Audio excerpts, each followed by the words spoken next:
This is William Michael of the Classical Liberal Arts Academy, and in this talk, I'd like to provide students with some help making their first reading through Chapter 2 of Aristotle's Art of Rhetoric, Chapter 2, Book 1 of Aristotle's Art of Rhetoric, which is Lesson 2 in the Academy's Classical Rhetoric course.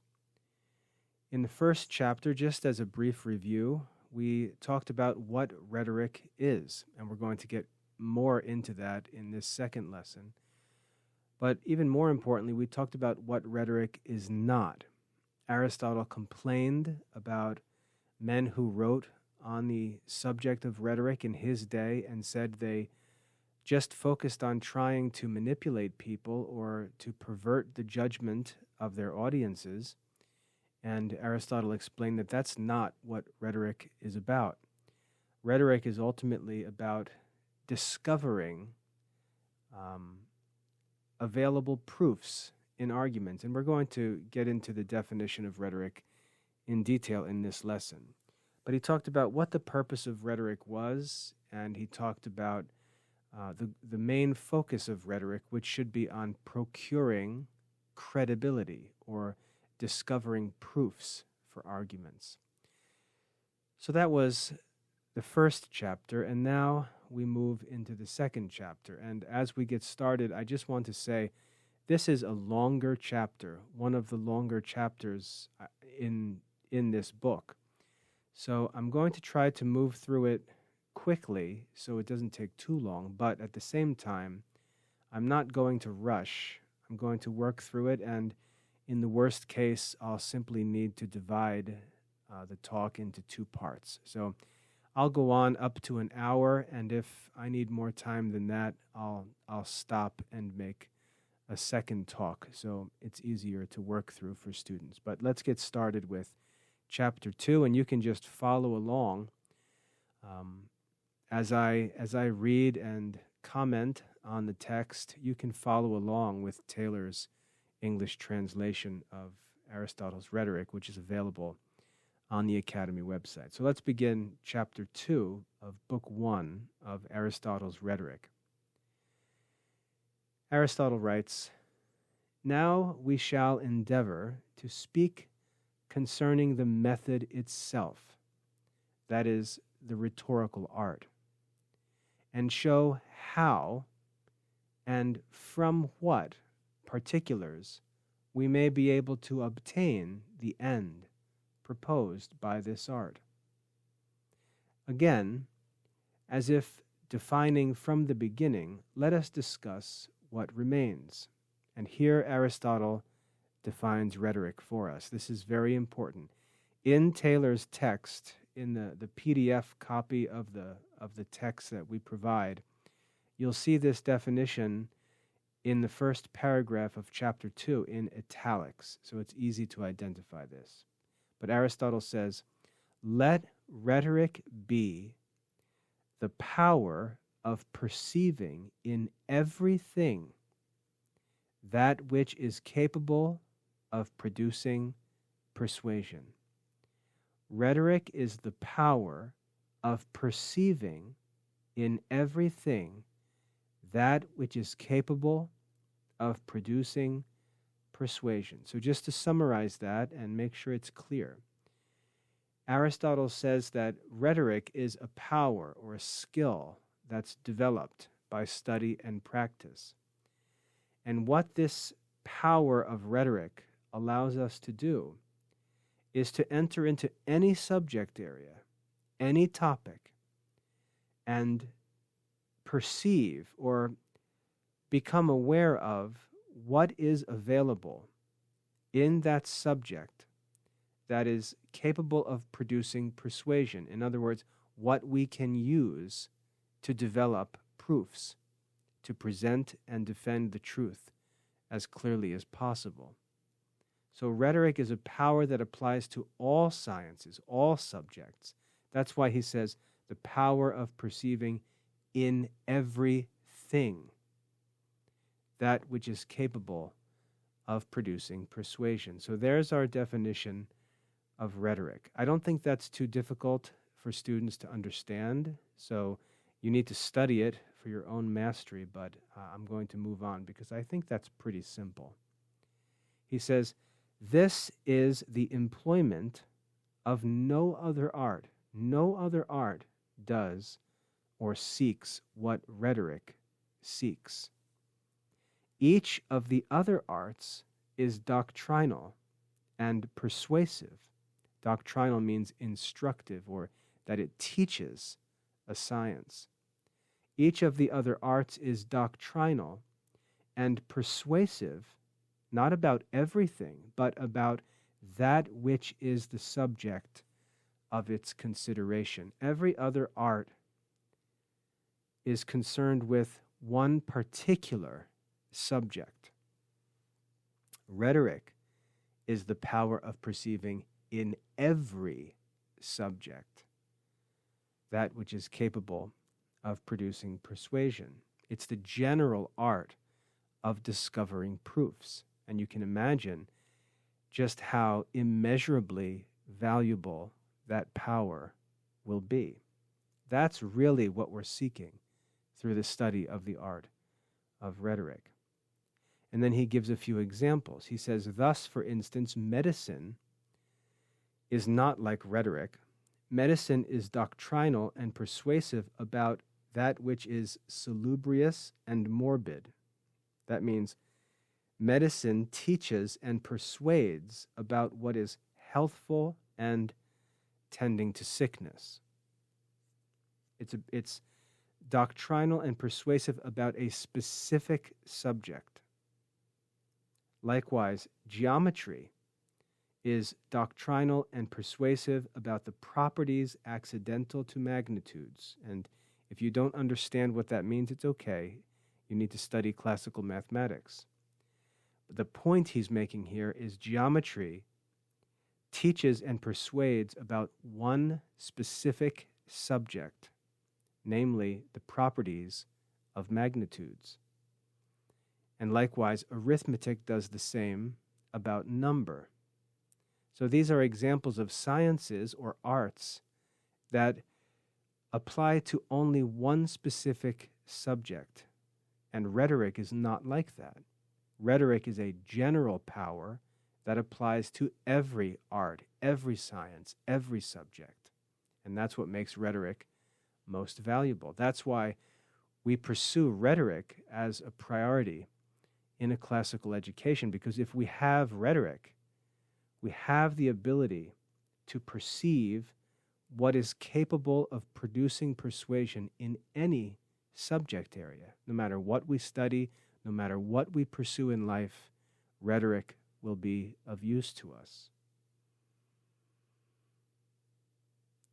Aristotle continues and says, the like also takes place in the other arts and sciences, but rhetoric appears to be able to survey about any given thing what is adapted to produce persuasion.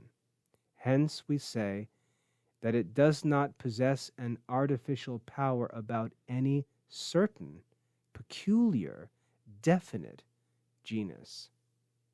Genus is a class of things. So rhetoric does not possess an artificial power about any individual or any peculiar genus, but about all subject areas. In the second paragraph, Aristotle goes on to say, with respect to things which procure credibility, some of them are without art, but others are artificial. And remember, in the first lesson, we talked about the meaning of the word artificial. It doesn't mean fake. It means man-made, okay? Something that is done by means of human art. So with respect to things which procure credibility, some are without art. They can happen by chance or just by luck.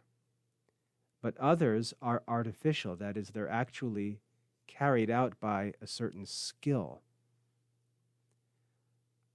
Aristotle says, I call those without art, which are not devised by us, but exist prior to all artificial invention, such as witnesses, questions, writings, and other particulars of the like kind. So when it comes to proofs, Aristotle is saying there are many sources of proofs that just exist outside of us. They're already present. They don't require any human art. There's no discovery needed. There are witnesses, for example, who will come and give testimony, questions we can ask, writings that we can examine, and other particulars of this kind, which we call evidence. But those are artificial sources of proofs which are capable of being procured methodically. And this word procured that he uses again and again in the English translation means to obtain something, to gain something, to procure something. Artificial proofs are capable of being procured methodically by us, so that it is requisite to use the former, use the sources of evidence that exist, which really are not in our control, and to discover the artificial proofs. That's the real work of the rhetorician, to use the evidence that's available and to discover proofs that in the beginning don't appear and are unknown, but are discovered by the man who is a master of the art of rhetoric and can discover proofs beneath the surface, as it were. A good example of this, if you want to just have some fun and get a good idea of what Aristotle's talking about, the perfect example would be Sherlock Holmes. I strongly recommend you take some time to read some Sherlock Holmes books or watch some of the old Sherlock Holmes movies, because Sherlock Holmes uses reasoning to discover proofs or discover solutions to complicated mysteries as a detective. And he's always asked how he's able to figure out the answer, and his response is by deductive reasoning. By using reasoning, he's able to figure out the solution and discover artificial proofs. So if you want a simple way to think about this, just think about Sherlock Holmes. In the third paragraph, Aristotle writes, "Of the credibility which is procured by argument, there are three species, three different kinds." So there are three kinds of credibility that is procured by argument. Three kinds of credibility procured by argument. And then Aristotle is going to go on and identify these three different kinds of credibility.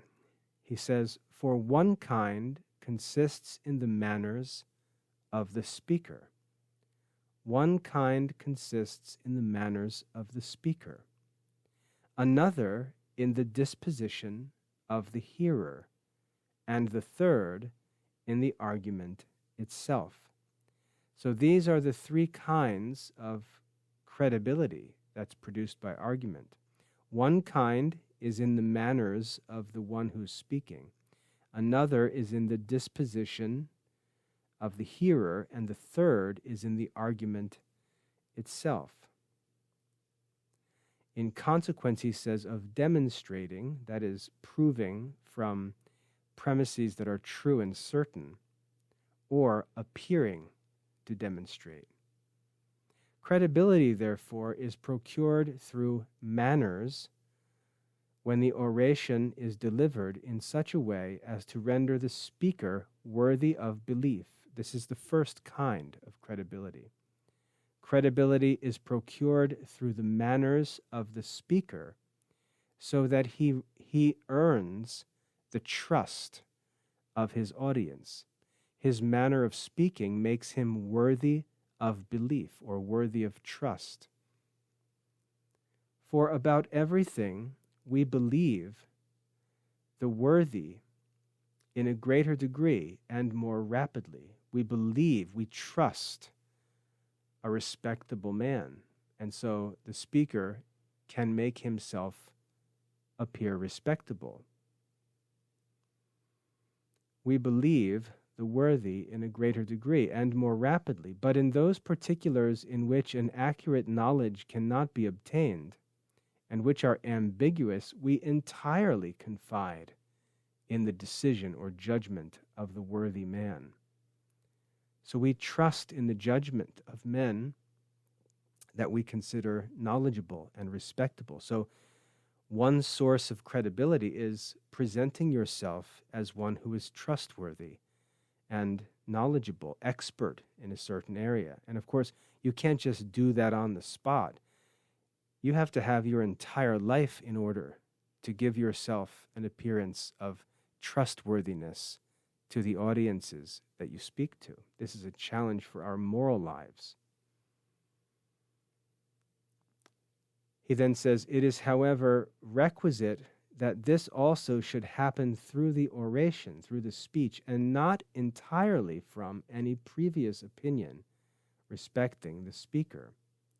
For we must not admit what some teachers of rhetoric have asserted in their art, that the probity, that means honesty or trustworthiness, the probity of the speaker contributes nothing to persuasion, since nearly, as I may say, manners, the manners of the speaker, possess the most powerful and principal credibility. So that's the first class of credibility, the credibility that's obtained by the trustworthiness of the speaker, which the speaker has to work to obtain, to earn from his audience.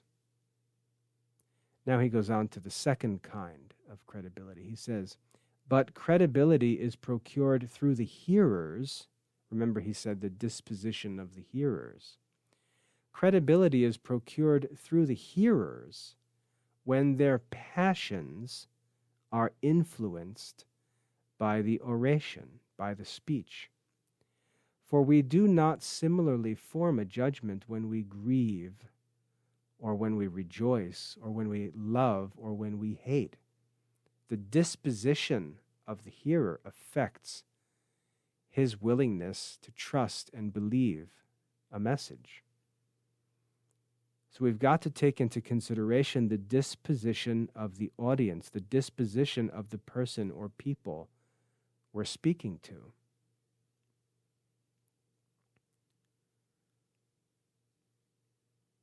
We do not similarly form a judgment when we grieve or rejoice, love or hate, to which species of credibility we assert that those who now deliver the art of rhetoric alone direct their attention. Aristotle says this is the kind of thing that the rhetoricians in his day really directed all of their attention to. And he's not saying it's not important. He's saying it's just one of the three different sources of credibility, of proofs in speaking. Each of these particulars, however, will be elucidated or clarified by us when we speak concerning the passions. And it's important for you to understand what the passions are real quick. The passions are our natural reactions to things. If someone does something mean to you or unfair, you're naturally angry. Anger is a passion. It's just a natural response to something outside of you, something that acts upon you that provokes a natural passion. The same is true of sadness, of love and hatred, of laughter, and so on. Our passions are natural. They're not good or bad by themselves, but they need to be governed in us by reason. And so sometimes people don't govern their passions by reason, and they can be influenced through their passions. And that's why this is a source of credibility in speaking, the passions of the audience.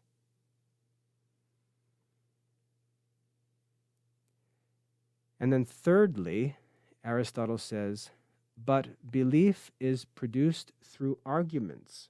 Remember, he gave three kinds of credibility. That which comes through the manners of the speaker, that which comes through the disposition of the hearers, and thirdly, that which comes through the argument itself. Belief, he says, is produced through arguments when we show what is true. And that word show is important because it means to demonstrate. If I say to you, I found $400 under the couch, the first thing you would say to me is, show me, prove it, show it to me. So to show something means to prove it. Belief is produced through arguments when we show what is true, or what appears to be true from probabilities pertaining to the different objects of inquiry, different things we're investigating or looking into. Since, however, credibility is effected or brought about through these things, it is evident that to obtain the three species of credibility is the province of him who is able to syllogize, that is, to reason rightly. We learn about the syllogism in classical reasoning, so don't let that confuse you. To obtain the three species of credibility is the province of him who is able to syllogize, who can survey what pertains to manners and the virtues, and, in the third place, what pertains to the passions, what each of them is, what quality it possesses, and from what particular things it is ingenerated in the hearer, and how. So you see that to be a rhetorician, you have to become a master who understands the human person, who understands the human passions, who understands virtue and vice, who understands the human will. These are all things that are studied in classical ethics. So you can see that ethics and rhetoric work together to help us consider those sources of credibility that are present in the hearers and how they're affected by their passions in judgment.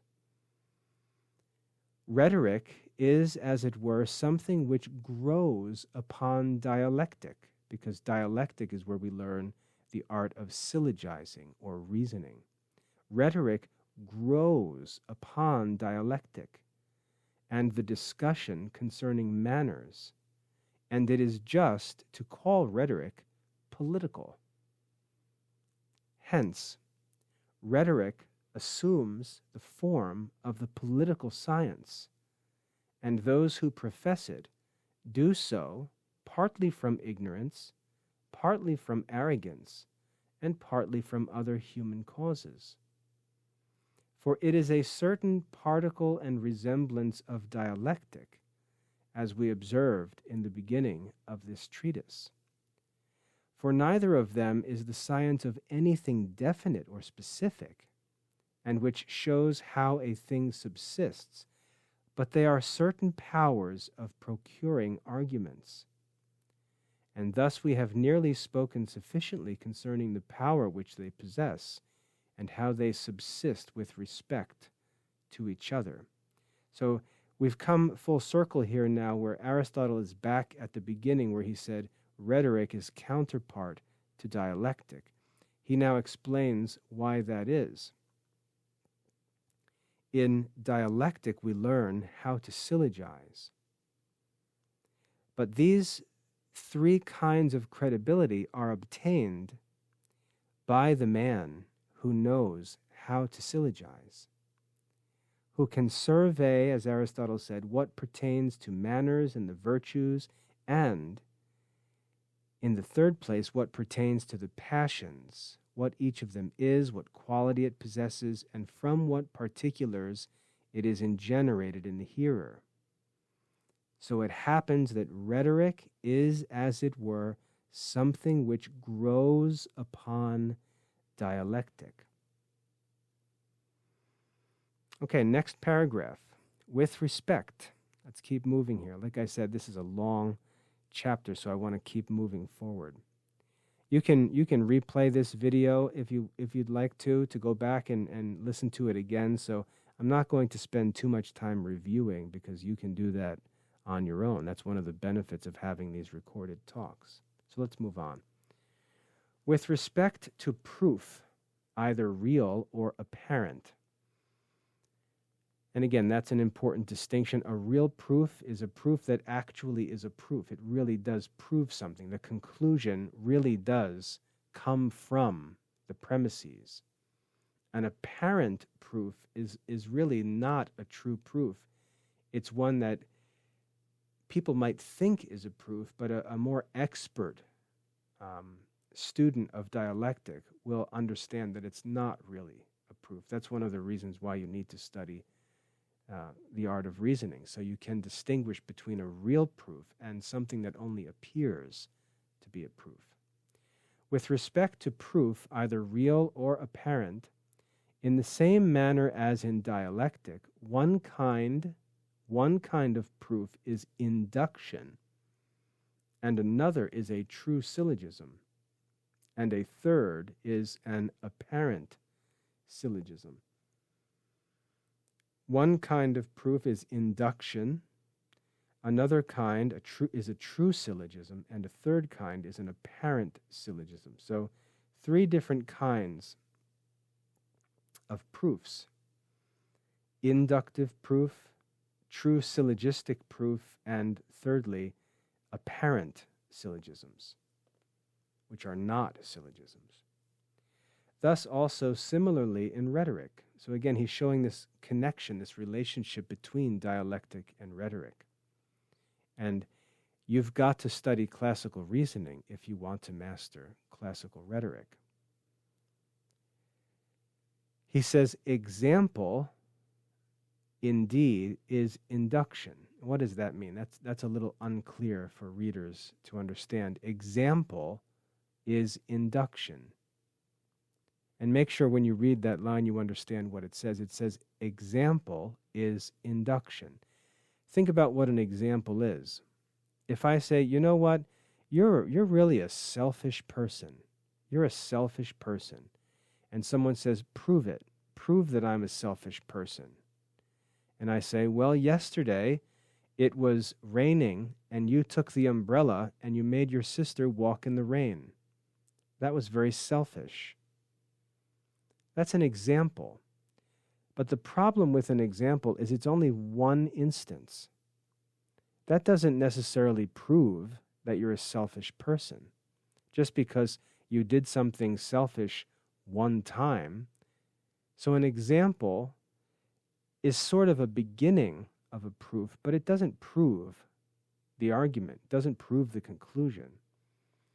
That's an example of induction, where we use one specific thing or a few specific things to suggest that a conclusion is true. That's induction. And so you can see why it's helpful, but it really doesn't prove the conclusion. So it's not that helpful. Then he says, enthymeme is a syllogism. So example is one kind of induction, and enthymeme is a kind of syllogism. And remember, this word enthymeme means a syllogism as it would be used in a rhetorical purpose. And he goes on to explain this. He says, I call enthymeme a rhetorical syllogism. I call enthymeme a rhetorical syllogism. And example is a rhetorical induction. So he's teaching us the vocabulary of rhetoric here. An enthymeme is a rhetorical syllogism, and an example is a rhetorical induction. All rhetoricians who procure belief by the proofs which they adduce effect it either by the examples which they bring or by enthymemes. And in a certain respect, there is nothing else besides these. He says there's nothing else besides these because the other option is an apparent syllogism, which really isn't a syllogism. So other than examples and enthymemes, there really is nothing else besides these. He says, hence, or therefore, if, in short, it is necessary to point out any person or thing by syllogism or induction, it is necessary that each of those should be the same with each of these. But what the difference is between example and enthymeme is evident from the topics. Now, did you study the topics? No, not yet. And so you see how just reading these lessons helps you to understand what you need to study. And this is how Aristotle's works work. They all are interwoven with each other. And so as you read one, you're going to learn about what another book contains. And so you're going to be recommended to go and study that book as well. And what you've got to do is you've got to study all of the works of Aristotle and continually read through them, continually cycle through them, because they all teach one another and they all explain each other. That's how Aristotle's works work. So if you struggle to understand that sentence, you struggle to understand what the difference is between example and enthymeme as he's describing it here, it's no big deal because that's explained in the topics, which we study in classical reasoning. For there, syllogism and induction are previously discussed. Because if it is shown in many and similar things that what we assert is true, there indeed it is induction, but here it is example. There, when he says there it is induction, that means in dialectic, but here in rhetoric it is example. When, however, certain things existing, something else besides happens from these. Now, what he's describing there is a syllogism. He says, when certain things existing, the certain things that he's talking about are previous statements, previous truths which are already known. In a syllogism, and again, you're going to have to study this in classical reasoning because I can't afford to explain the entire art of reasoning in rhetoric lessons. But in a syllogism, we have two statements that are given, and the power of reason in us, when it receives these two statements, sees a connection between them and draws a conclusion from them that's necessary if those two statements are true. That's how reasoning works. So he says, when certain things existing, that is, two premises, something else besides happens from these, that is, a conclusion arises out of them, which is what the art of reasoning is. Because these subsist either universally or for the most part. When this is the case, there, in dialectic, it is called a syllogism, but here, in rhetoric, it is called an enthymeme. But it is evident that each form of rhetoric is benefited by these two. For the like to what we have observed in the methodical treatises takes place also in this treatise. By the methodical treatises, Aristotle is referring to his works on reasoning. Again, we study those works in the Academy's classical reasoning courses. So if you want to study rhetoric for mastery, you're also going to need to study reasoning. Some orations, some speeches are of the nature of examples. That is, they use individual instances or a few instances to try and prove the truth of a general statement, which is possible. But other orations are enthymematic. They use syllogisms to make their proofs. And in a similar manner, with respect to rhetoricians, some rhetoricians are delighted with examples, and others with enthymemes. Arguments, therefore, from examples are no less calculated to persuade than others, but those from enthymemes cause greater perturbation. That is, they affect us more. They're more powerful. Induction is not as powerful as demonstration or even dialectical reasoning. But the reason of this and how each of these is to be used, we shall explain hereafter. So hold tight. We're just getting started here. We're just laying the groundwork. We're getting ready to begin this study, and we're going to go through all of these things in detail. But it's important to understand the relationship between the art of reasoning and the art of rhetoric. We can see that that's Aristotle's concern here as a teacher preparing to lead his students through the art of rhetoric. Let's keep going to the next paragraph. Aristotle writes, "Now, let us more fully and clearly discuss these particulars themselves.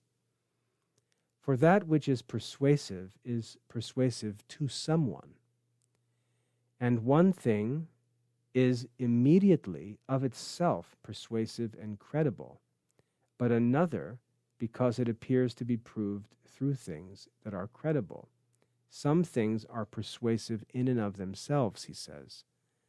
"Other things are credible because of their relation to something else.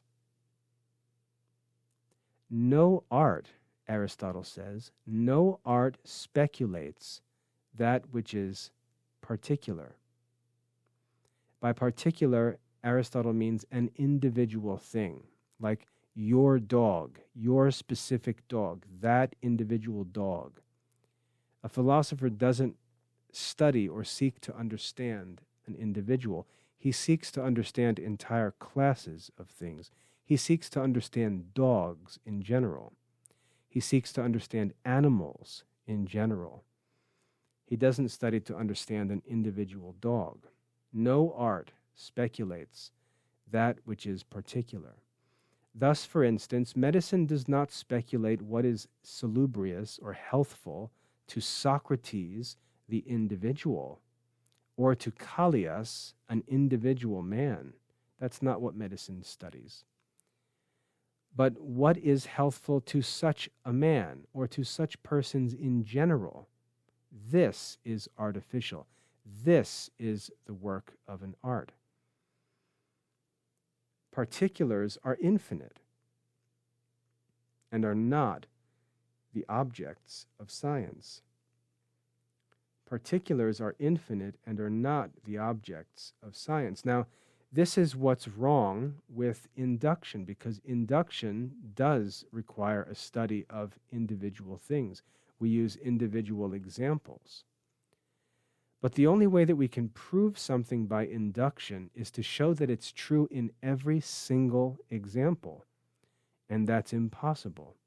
And that's why induction really isn't a very good way to prove something to someone who doesn't already believe it. Nor does rhetoric speculate opinable particulars. Opinable particulars. And we'll see what that means as we continue in this sentence. Rhetoric does not speculate particular things or individuals. It also does not speculate opinable particulars, such as what is the subject of opinion to Socrates or Hippias, but that which is the subject of opinion to such or such persons, to a group of people, that is, in the same manner as dialectic. So we're getting into some technical stuff here, but I want you to focus on what Aristotle is actually talking about. He's saying in the art of rhetoric, we're not concerned really with how to persuade an individual person, because that's really not what an art seeks to do. An art seeks to be more generally useful. We want to understand what might persuade all men, or all men of a certain group, let's say all Christian men, or all Jewish men. That's what we want to understand. Dialectic also syllogizes not from such things as are casual, not from things that happen by chance, since certain things appear to be credible even to those who are delirious. But dialectic syllogizes or reasons from such things as require to be developed by a reasoning process. And rhetoric syllogizes from such things as are accustomed to take place in consultation. And again, there's a lot of philosophy in this reading. For example, consultation means debating or deliberating about something that should be done. We seek consultation when we have to make a decision about something and we're not sure what the right decision is. We listen to both sides of the case. We let both sides have a say. We think of the pros and the cons. Rhetoric syllogizes from things that are accustomed to take place in consultation, things that we discuss and make decisions about. The employment, however, of rhetoric consists in such particulars as are the subject of our consultation, and respecting which we have no art. And it is also conversant with such hearers as are incapable of perceiving a conclusion which is deduced through many media. What that means, the word media means middle steps. So when we put together an argument to prove something, sometimes we prove one thing, and then we use that to prove another thing, and then we use that to prove another thing, and we may go on like that through many steps, and it's hard for people to follow that kind of reasoning, but it's necessary. So Aristotle says, it is conversant with such hearers as are incapable of perceiving through many media or of syllogizing remotely, that is, who are incapable of a long series of reasoning.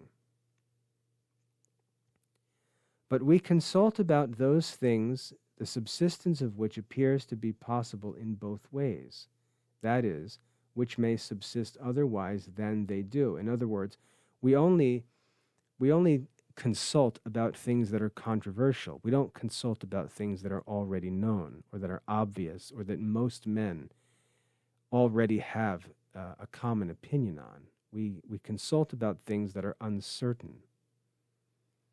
For with respect to such things as cannot, either in the past or future or present, have a different subsistence, no one consults about these, conceiving that they thus subsist. And the word subsist just means exist. So if we see that something exists in a certain way and it cannot exist in any other way, we don't consult about that kind of a thing. We don't discuss that because there's only one way. We consult about those things which are uncertain because a number of different ways are possible. Aristotle continues and says, it is not possible for anyone to consult otherwise than thus about things of this kind. But it is possible to syllogize and collect some things indeed from such particulars as have been previously syllogistically inferred. And there's a lot of complicated language here, but all Aristotle is saying, it's very simple. All he's saying is, sometimes we draw conclusions that require many steps, and it's a long, continued argument that we have to work through. But others, I should say, from things that are not inferred by syllogism, but which require syllogism because they are not probable. And it is necessary with respect to these that the consecution of the one should not be easy on account of its length. Consecution means the connections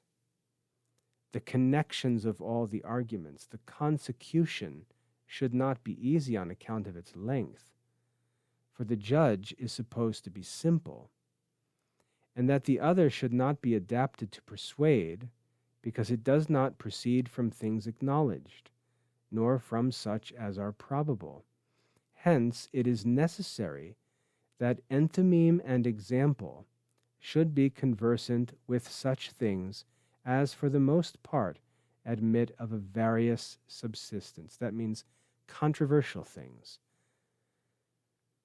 And example, indeed, requires induction, but enthymeme requires syllogism.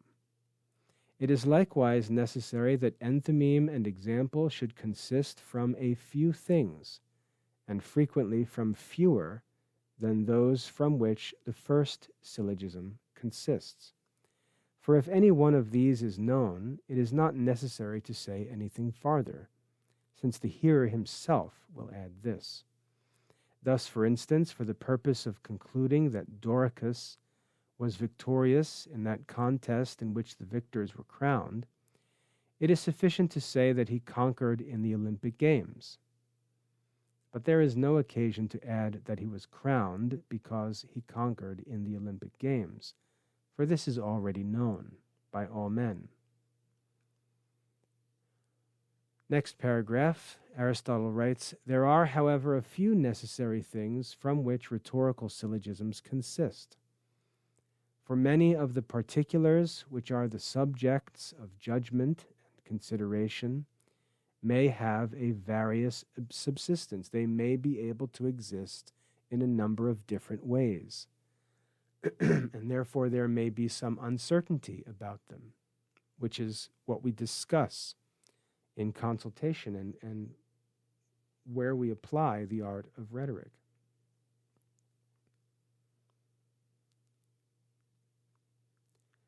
Men make their actions the subjects of their consultation and consideration. All actions likewise belong to the genus of things which are contingent. All actions belong to the genus of things which are contingent. Contingent things are things that are possible but uncertain. All human actions are contingent because of free will. Man decides what he's going to do. We can never know for sure what a man will do because he has free will.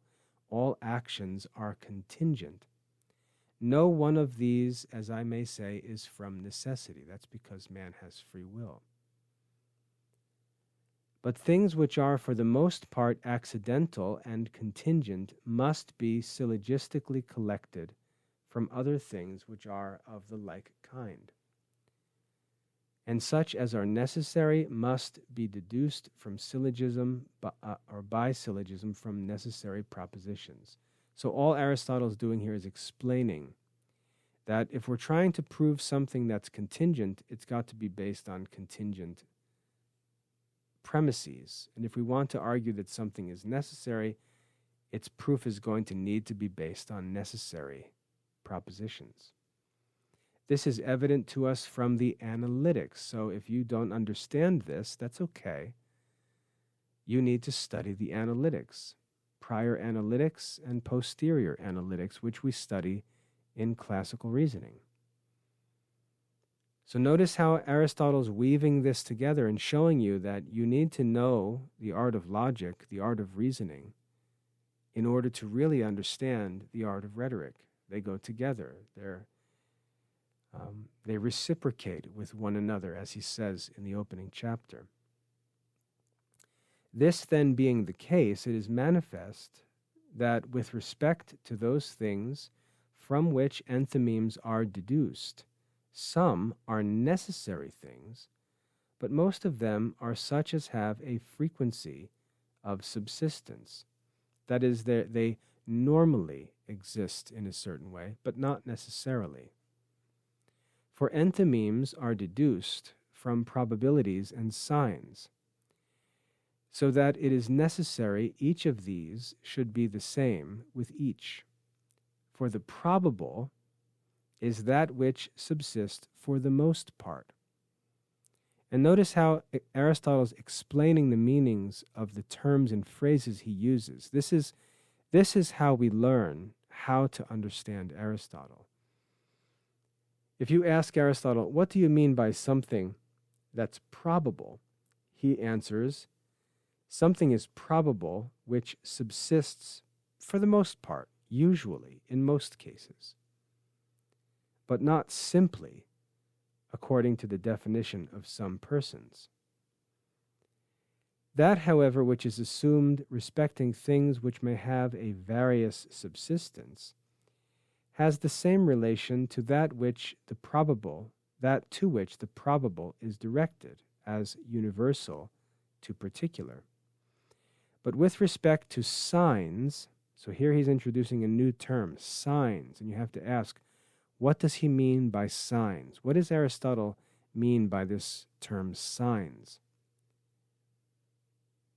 With respect to signs, one indeed has such a subsistence as some one of particulars to that which is universal, but another as some one of universals has to that which is particular.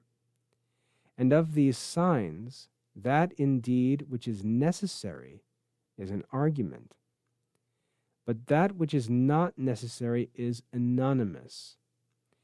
Now, what anonymous means is that it has no name. So when he says that something is anonymous, he just means there's no name for it.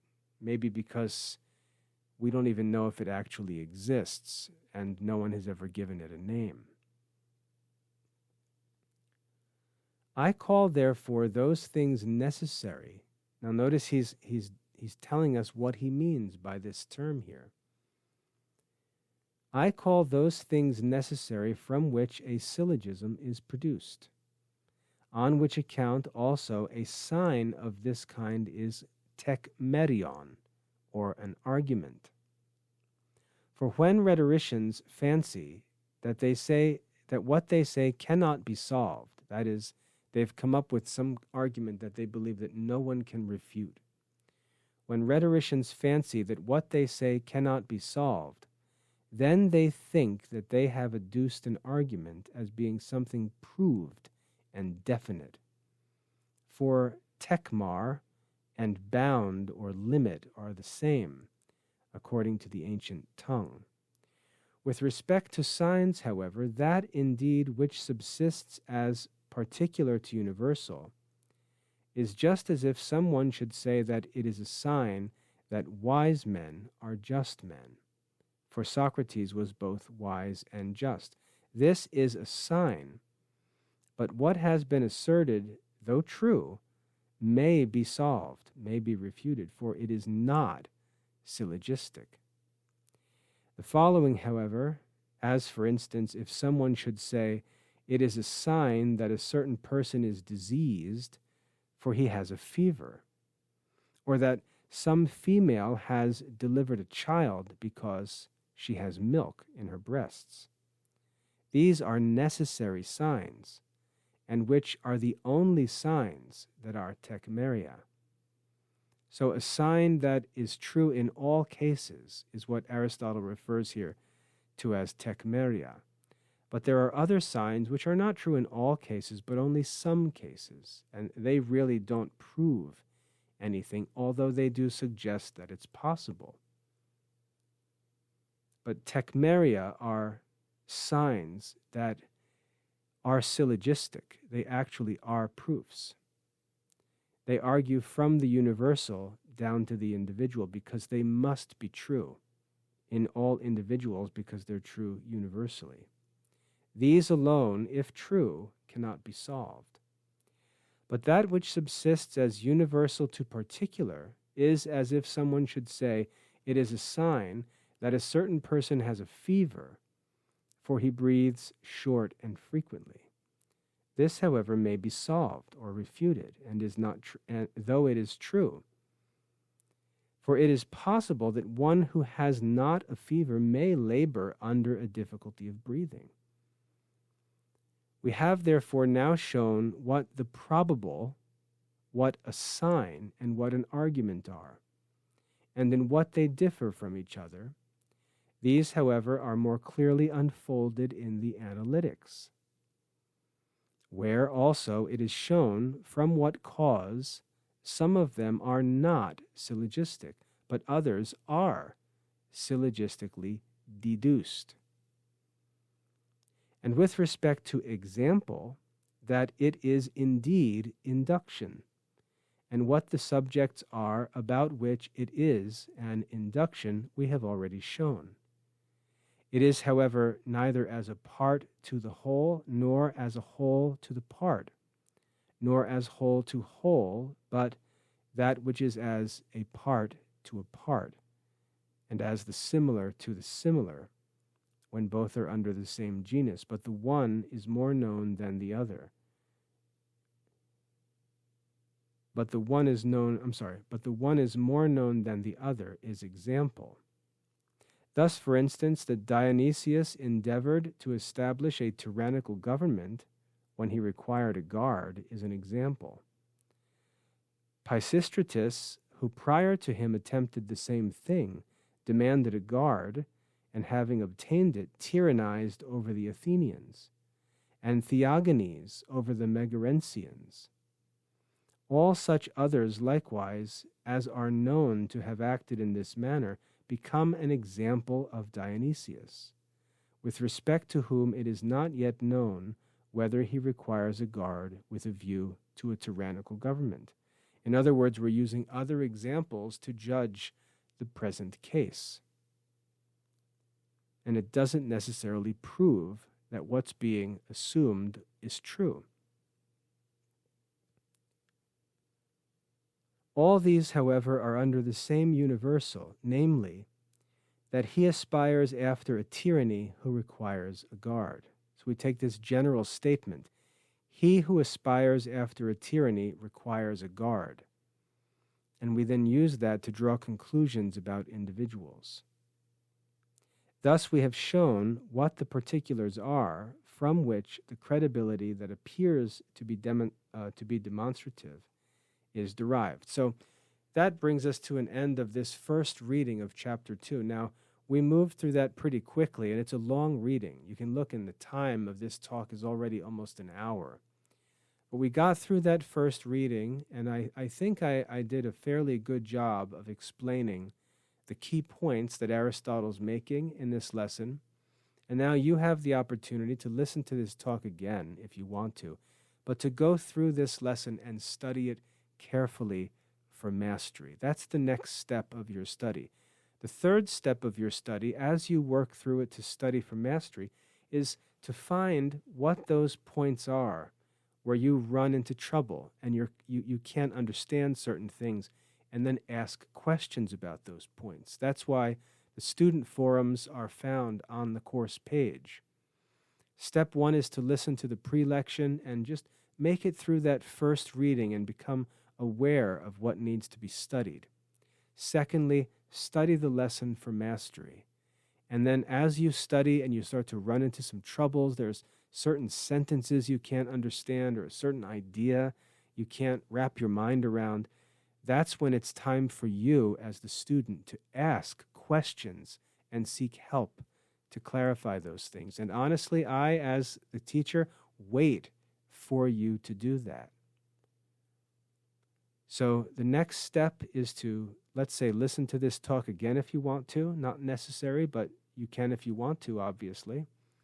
Study the lesson on your own, reading and studying line by line to understand the whole lesson. And then if there are points that you struggle with, ask for help. Then after you've studied and you feel comfortable with your knowledge of the whole lesson, then it's time for you to complete your assessment and try to demonstrate your mastery. So I hope that's a helpful walk through this lesson. I know that I covered most of the important stuff that's contained in this lesson, but you'll probably run into some other things as you study it on your own that you'd like explained a little more. And when you do, I ask that you post your questions on the student forum on the course page, and I'll respond to them in detail there. So I hope that's helpful. Now it's time for you to get to work studying this lesson, Chapter 2 of Book 1 of Aristotle's Rhetoric. God bless your studies.